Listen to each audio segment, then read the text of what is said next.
Okay. I noticed when I was recording this, audio did not pick up worth a shit. So basically I'm just going to be disassembling this uh, rear drum brake that I picked up online. The main reason I got it was for that brake lever on the side, that brake lever, and then the spline itself. Buying a whole new one, like a remanufactured one, something that somebody like CNC'd, I think they were making. I think it was like $25 or something after shipping. So I decided to get this one. It was like $35 after shipping, so like $10 more, I think. But I got all the hardware that I needed, and I needed that lever and that spline, and I could only find the lever remanufactured. So yeah, I'm just gonna take this apart, try to see what pieces I can salvage out of this. I fight with these cotter pins way more than I probably should have. Um, cut out quite a bit of me fighting these, but um, yeah, I eventually take these pins out and get everything out.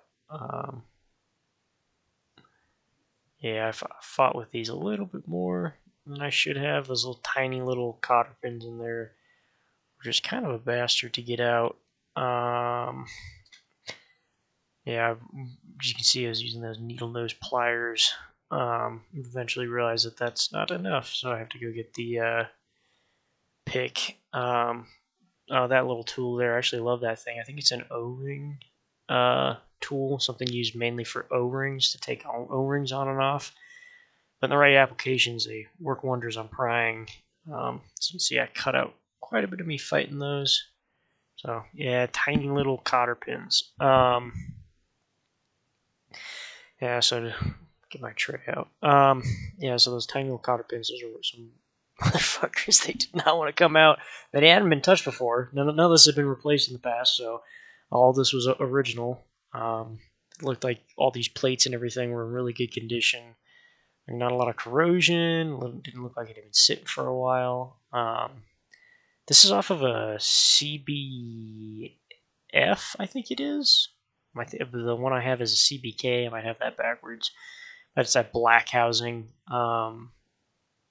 Doesn't have this one doesn't have the vents that the other one does. Otherwise, I would have just swapped it directly in. Kind of liked the vents in the side and the fact that this was black, and I want to get that wheel silver again. But yeah, this is me getting everything apart. These springs were also a bit of a challenge because they were fucking in there, and I'm pretty sure there's probably a tool for this. Best method I found was to grab it with the plier, pull back, and then wedge something underneath it to pop it out. Yeah, see, showing. I don't know if you can. I'll show it later better, but I kind of messed that up. I'm kind of explaining there what I did and how to get it out, and how much of a motherfucker it was. Yeah, see there. That was the first one I did, and I kind of sort of pried on it a little funny, trying another method to get it out. But you'll see the method that I had with the pliers on that bottom one really kind of sort of saved it, prevented it from getting damaged. Yeah, see, this one it gets way easier. I didn't even have to cut anything out on that bottom one. It just goes and then pops right out, pretty much. Yeah, see, that comes right out, pretty much. Still a little bit of a struggle, obviously. Yeah, drum brake springs can sometimes be just real tight. Real pain in the ass to get off. As you can see that one is in pretty good shape, and then that other one, it's got that gap in the bottom. But I'm thinking if I use some channel locks, yeah, see that gap right there. I'm thinking if I use some channel locks and just like compress it together, I can get that gap to go away, fix it up. Like I said, everything looked really good on this rear drum that I purchased. I was supposedly used. I could see brake dust everywhere, so it had been used at some point.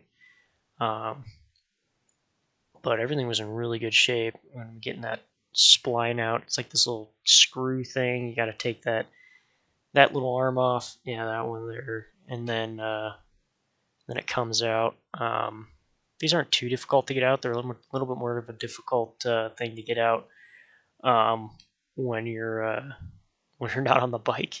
As you can see here, I kind of struggle breaking that loose. I gotta get the correct socket size first, which would help. But breaking those loose is it's almost kind of a little bit of a muscle work, especially not on the bike. You get that leverage. Um, yeah, see, pretty tight, but still only a quarter inch, so not too bad. But the other thing too is getting these spread can also be a little bit of a little difficult without damaging it. I've got that little. I'll show it here in a minute, but that little red thing, it works wonders. It's this tiny little pocket pry bar. Actually, as you can see on the end there, I'll show it. It's got a little striking cap, so it's like a tiny little pry bar that can strike. I just use my little, I think it's like a 3-ounce ball peen hammer or something. And then once you get it wedged in there, pry back on it a little bit. Sometimes you have to tap back in it again to get it out. But as you can see, it pretty much just walks out after that. A little bit of a finagling, but then that comes out like that. Kind of have to twist it to get it out. And that was a little dirty, but it actually cleaned up really nice with one of those blue rags. Kind of sort of just cleaned it up, and I mean, I really needed that because on the Honda, the that little spline piece, it actually looked like it sheared off. So instead of having that top and bottom split like it has on there, it kind of sort of broken off. But like I said, I'm spec'ing the rear drum housing. It's in really good condition. That thing is a lifesaver. That's going to be great. That was difficult to find. I couldn't find it anywhere independently. So being able to get that is going to be fantastic. Putting everything back in the box. But like looking at all these parts, these are some pretty good parts. I'm sure I'll be able to use them on something else. And I've got that Kawasaki. Most of these parts will fit onto the Kawasaki pretty much 1-to-1. But I mean, it's not bad. I mean, the brakes are gonna. Well, I'll show it here in a second. But the brakes are just in really good condition, and then that lever there is in really good condition. It's got a little bit of buildup on it, but like there's no real corrosion on it. There's nothing, so I'll probably just like spray it down, clean it up, and it'll be shiny again. I mean, it looks fantastic. Yeah, there it is. Those pads, or I guess those shoes on that. On those drums are in really good condition. They're just really good condition. I was impressed. I might use them on my Kawasaki later on, but not bad. Not a bad little haul.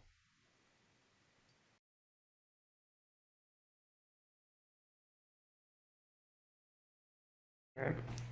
I'm going to do this secondary video. I was watching that other video. Microphone was garbage. I'll have to find another solution for a microphone, but kind of recorded myself taking apart the rear brake that I just got in. In that video, kind of sort of explain what with the assembly. I might see if I do a quick voiceover, kind of explaining what happened, why, and kind of sort of explaining some stuff, but wanted to show this off. I think as of last video, the front end was together, and I know it was running last video, so kind of sort of what's next is this rear brake here. So the rear brake that I did order didn't have these ports in it, so we're kind of going to scrap that. And I don't know, because it's black here, black there, but I don't know. I think this was originally a silver wheel. I don't know if it's Plasti Dip. Kind of maybe feels a little bit like Plasti Dip. We'll see what happens. Yeah, quite a bit. I mean, not a ton of work on this rear, but as you can see, this is that needs to be fixed. I've got the adjuster on order, so we're going for that. And after that, can't really see it. It's going to be so hard.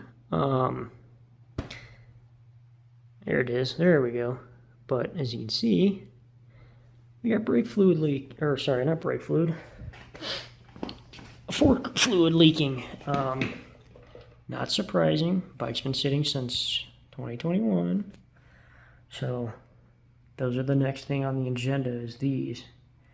Kind of excited. The only other two forks I've ever taken apart are that Honda in the corner and this Kawasaki. And I remember this Kawasaki was a little weird. Looking at the Honda, might not be as weird. I don't know, maybe. We'll see what happens. Looks like it could possibly be more of a standard design like that one was over there, where it just kind of sort of came apart, and then I didn't have to worry about anything.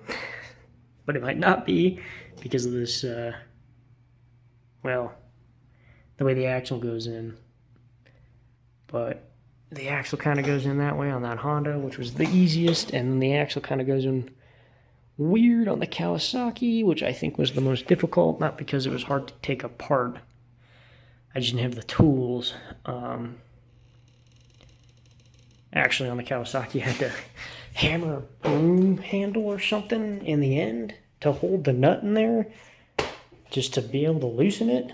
Thank goodness it was an oil-bathed thread that was fine, that, you know, came apart really easy.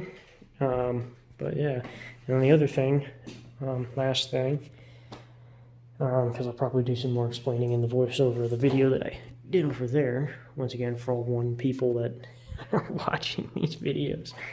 But I'm thinking I'm gonna go stick with silver, stick with the bare metal. Found a wax that I really like. That seems like it's gonna be good. Pull the dents and then run a wax on it, then put the emblems on, and then give these a fresh job, a fresh paint job.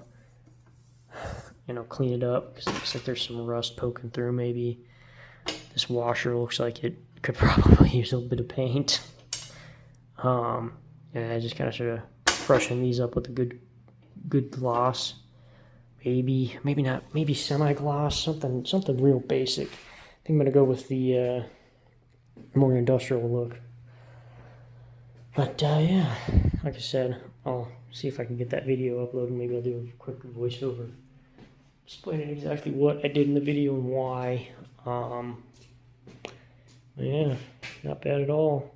Coming together. Yeah, probably want to. I got some touch-up paint. I'll probably clean this up and then actually like brush this. I did it on the Kawasaki. It doesn't look perfect. This fairing has been abused. I was dropped off a trailer, stitched back together, all that jazz, and it did the. Like I said, it's not perfect, but it looks like it broke again. Actually, as a matter of fact. Yeah, this thing has just been used and abused. I might have to take this apart again and then re-epoxy it.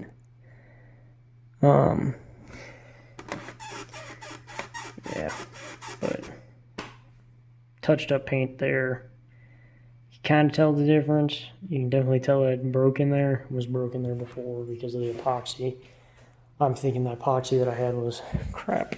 That's why it got thrown away. But yeah, so we'll see. We'll see. Definitely gonna get rolling on this. Rear brakes are almost complete. And then this is pretty much going to be roadworthy after that. And obviously I got to do some of the wiring, but this is small potatoes because I mean it's three wires. So yeah. That'll be easy, simple. Yeah.